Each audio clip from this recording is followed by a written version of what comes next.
राज्यम देहि सिरो देहि न देहि षोडशाक्षरी। ये मंत्र महादेव ने माता पार्वती को उस समय कहा था जब वो उन्हें श्री विद्या का ज्ञान प्रदान कर रहे थे। इसका अर्थ है कि जब भी कोई भक्त भक्ति और साधना के द्वारा आपको प्रसन्न करे और आप प्रकट होकर उन्हें वरदान देने को तैयार हो तो सुनिश्चित कीजिए, राज्य समृद्धि जैसा वरदान दे दीजिए। लेकिन यदि वो भक्त फिर भी संतुष्ट ना हो तो अपने मस्तक तक काट कर दे दीजिए। लेकिन अपना 16 अक्षर वाला श्री विद्या का मूल मंत्र उसे कभी मत दीजिए, किसी भी परिस्थिति में मत दीजिए। ये श्री विद्या एक ऐसी दिव्य विद्या है जिसके माध्यम से ब्रह्मांड का रचना, संचालन और संहार तक संभव है। श्री जिसका अर्थ है देवी, जिनका आश्रय लिया जा सके, और विद्या अर्थात वो शक्ति जिससे आराधना संभव हो। जो साधक मंत्र जप के माध्यम से इस शक्ति की उपासना करता है वही विद्वान कहलाता है। श्री विद्या न केवल माँ की साधना है बल्कि ये वो मार्ग है जिसमें साधक स्वयं माँ के प्रत्यक्ष सानिध्य में आ सकता है। इस साधना की अधिष्ठात्री देवी ललिता त्रिपुरा सुंदरी है। यहाँ पर एक बहुत ही सुंदर कथा प्रसिद्ध है।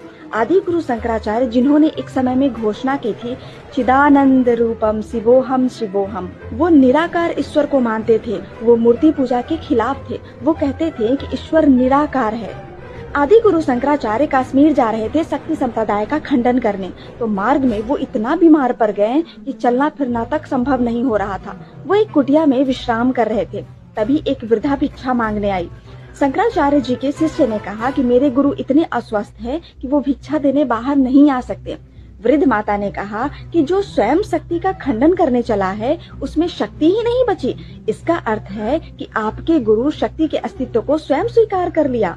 जब ये बात आदि गुरु शंकराचार्य के कानों में पड़ी तो वो दौड़ते हुए वृद्ध माता के पास आए और उन्हें साष्टांग प्रणाम किया। और उसी समय उन्होंने स्वीकार कर लिया था कि वो वृद्ध माता कोई साधारण माता नहीं बल्कि स्वयं आदि भगवती महामाया थी। और उनके मुंह से उसी वक्त निकला था गतिस्त्वम त्वमेका भवानी, अर्थात हे भवानी आप ही मेरी गति हो, आप ही मेरी गति हो। ये घटना श्री विद्या की शक्ति महत्व को दर्शाती है।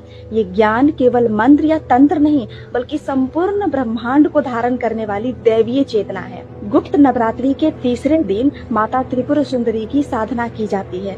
माता भक्ति के साथ साथ मोक्ष भी प्रदान करती है, ऐश्वर्य सुख शांति भी प्रदान करती है। हरिओम तत्सत।